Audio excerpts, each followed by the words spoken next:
હર હર મહાદેવ જય ભલે. તો મિત્રો, સ્વાગત છે તમારું વૈદિક મહાદેવ ચેનલમાં. તો આજે આપણે શ્રી શિવ મહાપુરાણ રુદ્ર સંહિતાનો પાર્વતી ખંડનો નવો અધ્યાય કરીશું. અધ્યાય નંબર 44. अथ चतुश्चत्वारिशो अध्याय. शिवजी के रूप को देखकर मैना का विलाप. पार्वती तथा नारद आदि सभी को फटकारना. शिव के साथ कन्या का विवाह न करने का हठ. विष्णु द्वारा मैना को समझाना. ब्रह्मोवाच. ब्रह्मा जी बोले, हे नारद, चेतना प्राप्त कर शैल प्रिया सती मैना अत्यंत क्षुब्ध होकर विलाप करने लगी और सबका तिरस्कार करने लगी. उन्होंने व्याकुल होकर सर्वप्रथम अपने पुत्रों की निंदा की और इसके बाद वे अपनी पुत्री को दुर्वचन कहने लगी. मैना बोली, हे मुने, पहले आपने ही कहा था कि यह पार्वती शिव को वरण करेगी. तत्पश्चात हिमवान से कहकर आपने उसे तपस्या के कार्य में लगाया. उसका तो प्रतिकूल एवं अनर्थकारी परिणाम दिखाई पड़ा. यह सत्य है. हे दुष्ट बुद्धि वाले मुने, आपने मुझ अधम को सर्वथा धोखा दिया. हे मुने, उसने मुनियों के द्वारा असाध्य परम दुष्कर जो तप किया उसका यह फल प्राप्त हुआ, जो देखने वालों को भी दुख देने वाला है. अब मैं क्या करूं और कहाँ जाऊं? कौन मेरे दुख को दूर करेगा? मेरा कुल आदि नष्ट हो गया, मेरा जीवन भी नष्ट हो गया. वे दिव्य ऋषि कहाँ गए? मैं उनकी दाढ़ी मूछ उखाड़ लूँ. जो वशिष्ठ पत्नी तपस्विनी है वह धूर्त यहाँ स्वयं आई थी. किनके अपराध से मेरा सब कुछ नष्ट हो गया. ऐसा कहकर पुत्री की ओर देखकर वे कटु वचन कहने लगी. हे सुते, हे दुष्टे, तुमने मुझे दुख देने वाला कर्म क्यों किया? तुझ दुष्ट ने स्वयं सोना देकर कांच ले लिया. चंदन को छोड़कर तुमने अपने शरीर में कीचड़ का लेप कर लिया. हंस को उड़ाकर तुमने पिंजड़े में कौवा ग्रहण कर लिया. गंगा जल को दूर छोड़कर तुमने कुएं का जल पी लिया और सूर्य को छोड़कर प्रयत्न पूर्वक जुगनू ग्रहण कर लिया. चावलों का त्याग कर भूसी खा ली और घी को छोड़कर आदरपूर्वक कारंड का तेल पी लिया. सिंह की सेवा छोड़कर तुमने श्रृंगाल की सेवा की और ब्रह्म विद्या का त्याग कर तुमने कुत्सित गाथा सुनी. हे पुत्री, तुमने घर की परम मांगलिक यज्ञ विभूत को छोड़कर अमंगल चिता भस्म को धारण किया. विष्णु आदि परमेश्वरों तथा श्रेष्ठ देवगणों को छोड़कर तुमने कुबुद्धि से शिव के निमित्त ऐसा तप किया. तुम्हें तथा तुम्हारी बुद्धि को धिक्कार है. तुम्हारे रूप तथा आचरण को धिक्कार है. तुम्हें उपदेश देने वाले को धिक्कार है और तुम्हारी उन सखियों को भी धिक्कार है. हे पुत्री, जो तुमको जन्म देने वाले हैं ऐसे हम दोनों को धिक्कार है. हे नारद, आपकी बुद्धि को धिक्कार है और कुबुद्धि देने वाले सप्तऋषियों को धिक्कार है. कुल को धिक्कार है. तुम्हारी कार्यकुशलता को धिक्कार है. तुमने जो कुछ किया उस सबको धिक्कार है. तुमने घर को नष्ट कर दिया. अब तो मेरा मरण ही है. ये पर्वतराज मेरे निकट न आए और स्वयं सप्तऋषिगण भी मुझे अपना मुंह न दिखाए. सब लोगों ने मिलकर यह क्या किया जिससे मेरा कुल ही नष्ट हो गया? मैं वंध्या क्यों न हुई? मेरा गर्भ क्यों नहीं गिर गया? मैं ही क्यों नहीं मर गई अथवा मेरी पुत्री ही क्यों नहीं मर गई? आकाश में ले जाकर राक्षसों ने उसे क्यों नहीं खा लिया? आज मैं तुम्हारा सिर काट डालूं. अब मुझे शरीर से क्या करना है, किंतु क्या करूं? तुम्हें त्याग कर भी कहाँ जाऊं? हाय, मेरा जीवन ही नष्ट हो गया. ब्रह्मा जी बोले. इस प्रकार कहकर वे मैना मूर्छित हो पृथ्वी पर गिर पड़ी. वे शोक तथा रोष आदि से व्याकुल होने के कारण पति के पास ना जा सकी. हे मुनीश्वर, उस समय सारे घर में हाहाकार मच गया. फिर सब देवता बारी बारी से वहाँ उनके समीप आए. हे देवमुने, पहले मैं स्वयं ही उनके समीप आया. तब हे ऋषि श्रेष्ठ, मुझे देखकर आप उनसे यह वचन कहने लगे. नारद जी बोले, हे मैंने, तुमने शिवजी के वास्तविक सुंदर रूप को नहीं पहचाना. शिवजी ने यह रूप लीला से धारण किया है. यह उनका यथार्थ रूप नहीं है. हे पतिव्रते, इसलिए तुम क्रोध छोड़कर स्वस्थ हो जाओ और हठ छोड़कर कार्य करो तथा पार्वती को शंकर के निमित्त प्रदान करो. ब्रह्मा जी बोले, हे नारद, तब आपका वचन सुनकर मैना ने आपसे यह वाक्य कहा. तुम बड़े दुष्ट एवं अधम हो. उठो और यहाँ से दूर चले जाओ. उनके इस प्रकार कहने पर समस्त इंद्र आदि देवता तथा दिक्पाल क्रम से आकर मैना से यह वचन कहने लगे. देवता बोले, हे पितृकन्या, प्रसन्न होकर तुम हमारी बात सुनो। ये दूसरों को सुख देने वाले साक्षात शिव जी है। भक्तवत्सल इन भगवान शिव ने तुम्हारी पुत्री का अत्यंत कठिन तप देखकर कृपापूर्वक उसे दर्शन देकर वर प्रदान किया। ब्रह्मा जी बोले। इसके बाद मैना बारंबार बहुत विलाप करके देवताओं से बोली, भयानक रूप वाले शिव को मैं अपनी कन्या नहीं दूंगी। आप सभी देवगण किस लिए प्रपंच में पड़े हैं और इसके श्रेष्ठ रूप को व्यर्थ करने के लिए तत्पर है? हे मुनीश्वर, उनके इस प्रकार कहने पर सभी वशिष्ठ आदि सप्त ऋषि वहाँ आकर उनसे यह वचन कहने लगे। सप्त ऋषि बोले, हे पितृकन्या, हे गिरिप्रिय, हम कार्य सिद्ध करने के लिए आए हैं। जो बात ठीक है उसे हम विपरीत कैसे मान सकते हैं? यह सबसे बड़ा लाभ है जो आपको शंकर जी का दर्शन प्राप्त हुआ और वे दान के पात्र होकर आपके घर आए हैं। ब्रह्मा जी बोले। उनके इस प्रकार कहने पर मैना ने उन मुनियों के वचन को झूठा समझ लिया और वे अज्ञानतावश रुष्ट होकर उन ऋषियों से इस प्रकार कहने लगी। मैना बोली, मैं शस्त्र आदि से उसका वध कर डालूंगी, किंतु शंकर के निमित्त उसे नहीं दूंगी। आप सभी दूर चले जाइए और मेरे पास मत आइएगा। ब्रह्मा जी बोले। इस प्रकार कहकर वे मैना चुप हो गई और पुनः विलाप करके अत्यंत व्याकुल हो उठी।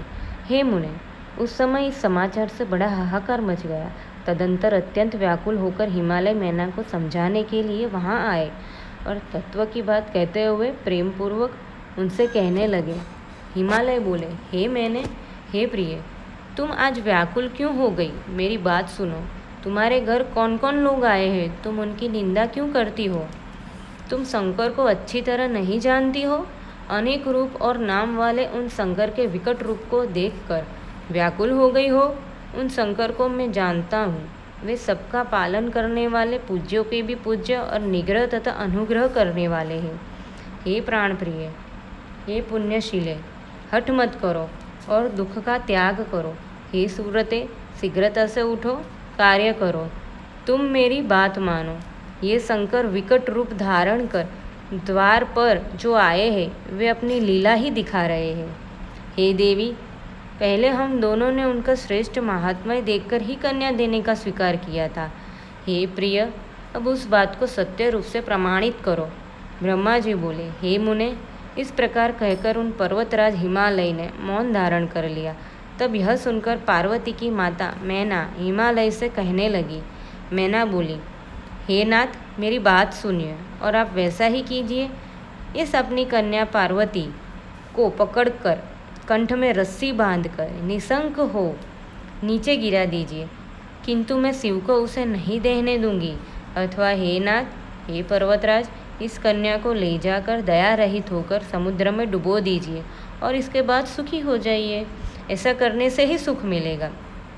हे स्वामी, यदि आप भयंकर रूप वाले रुद्र को पुत्री देंगे तो मैं निश्चित रूप से शरीर त्याग दूंगी। ब्रह्मा जी बोले, हे नारद, जब मैना हठपूर्वक यह बात कह रही थी उसी समय पार्वती स्वयं आ गई और मनोहर वचन कहने लगी। पार्वती बोली, हे मात, आपकी बुद्धि विपरीत तथा अमंगलकारिणी कैसे हो गई? धर्म का अवलंबन करने वाली होने पर भी आप धर्म का त्याग क्यों कर रही है? ये रुद्र सबसे श्रेष्ठ साक्षात ईश्वर, सबको उत्पन्न करने वाले, शंभु, सुंदर रूप वाले, सुख देने वाले तथा सभी श्रुतियों में वर्णित है। हे मात, यही महेश कल्याण करने वाले, सर्वदेवों के प्रभु तथा स्वराट है। नाना प्रकार के रूप एवं नाम वाले और ब्रह्मा एवं विष्णु आदि से भी सेवित है। वे सबके कर्ता हर्ता, अधिष्ठान, निर्विकारी, त्रिदेवेश, अविनाशी तथा सनातन है। इन्हीं के लिए सभी देवगण दास के समान होकर तुम्हारे द्वार पर उत्सव करते हुए आए हैं। अब इससे बढ़कर और क्या सुख होगा? अतः हे मात, प्रयत्नपूर्वक उठिए और अपने जीवन को सफल कीजिए। आप इन शंकर जी के निमित्त मुझे प्रदान कीजिए और अपना गृहस्थाश्रम सफल बनाइए। हे जननी, आज आप मुझे परमेश्वर शंकर के निमित्त प्रदान कीजिए। हे मात, मैं आपसे कह रही हूँ, आप मेरी इस प्रार्थना को स्वीकार कीजिए। यदि आपने मुझे इनको नहीं दिया तो मैं किसी दूसरे का पति के रूप में वर्ण नहीं करूँगी। परवंचक श्रृंगाल सिंह के भाग को किस प्रकार प्राप्त कर सकता है? हे मात, मैंने स्वयं मन, वचन तथा कर्म से शिव जी का वरण कर लिया है। अब आप जैसा चाहती है वैसा कीजिए। ब्रह्मा जी बोले, हे नारद, पार्वती का यह वचन सुनकर पर्वतराज की प्रिया मैना बहुत विलाप कर अत्यंत क्रुद्ध होकर उनके शरीर को पकड़कर दांतों को कटकटाती हुई व्याकुल तथा रोषयुक्त होकर मुक्के तथा केहूनों से पुत्री को मारने लगी। हे तात, हे मुने, तदंतर वहाँ पर तुम तथा अन्य जो ऋषि थे वे मैना के हाथ से पार्वती को छुड़ाकर दूर ले गए। उन सबको वैसा करते देखकर उन्हें बार बार फटकार कर वे मैना उन्हें सुनाती हुई पुनः दुर्वचन कहने लगी। मैना बोली, हाय, इस दुराग्रहशील पार्वती का अब मैं क्या करूं?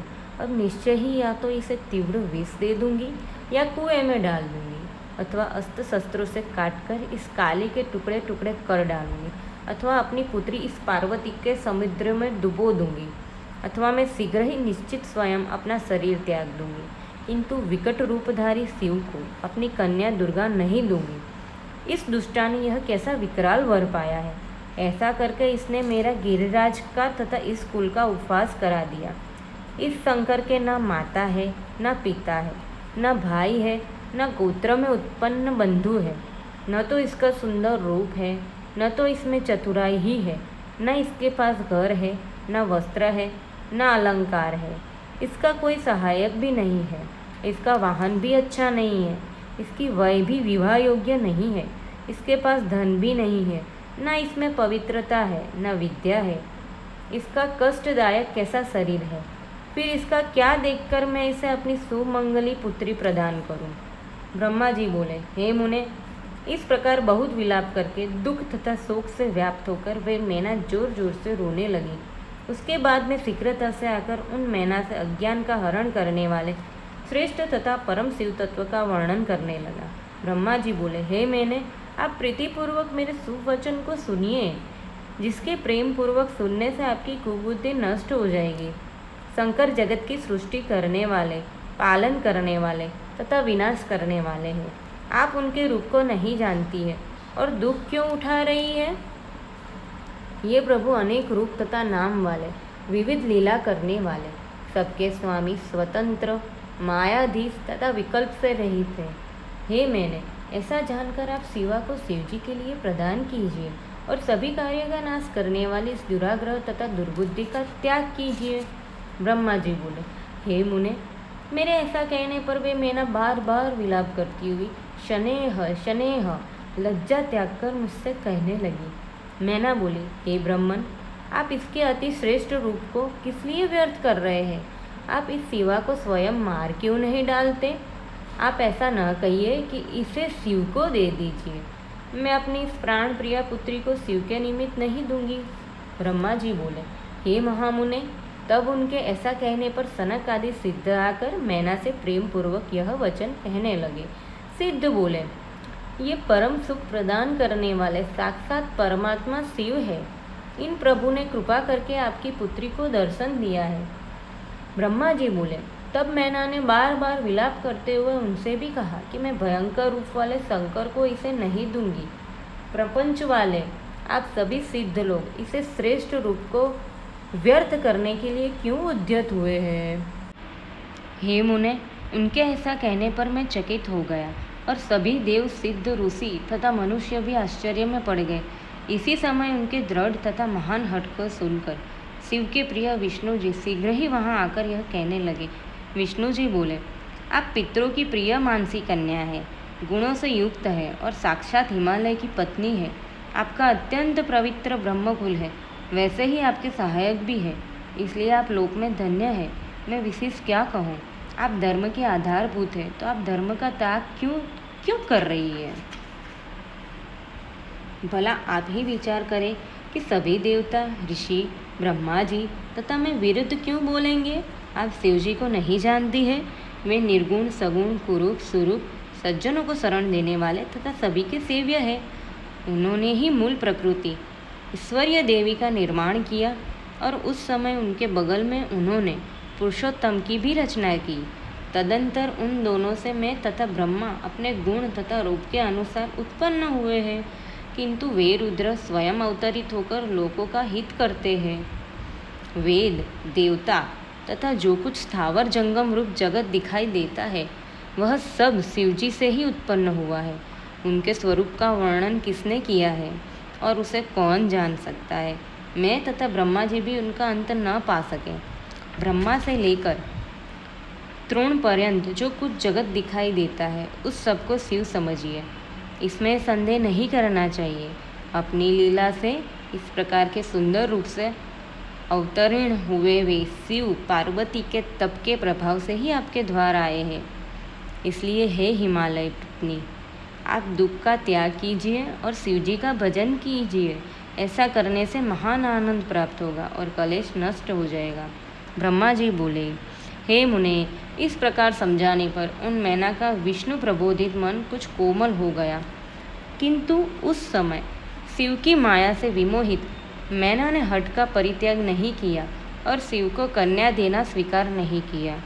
पार्वती की माता गिरिप्रिया उन मैना ने विष्णु के मनोहर वचन को सुनकर कुछ उद्बुद्ध होकर विष्णु जी से कहा, यदि वे सुंदर शरीर धारण करे तो मैं अपनी कन्या दे सकती हूँ, अन्यथा करोड़ों प्रयत्नों से भी मैं नहीं दूंगी। मैं सत्य तथा दृढ़ वचन कहती हूँ। ब्रह्मा जी बोले, हे नारद, जो सबको मोहने वाली है उस शिव इच्छा से प्रेरित हुई धन्य तथा दृढ़ व्रत वाली वे मैना इस प्रकार कहकर चुप हो गई। इति श्री शिव महापुराणे तृतीयायां रुद्रसंहितायां तृतीये पार्वती खंडे मैना प्रबोधवर्णनम नाम चतुष्टवारिशोऽध्यायः। इस प्रकार श्री शिव महापुराण के अंतर्गत द्वितीय रुद्र संहिता के तृतीय पार्वती खंड में मैना प्रबोध वर्णन नामक 44वां अध्याय पूर्ण हुआ। नमः पार्वती पते हर हर महादेव हर। जय बोले हर हर महादेव। धन्यवाद।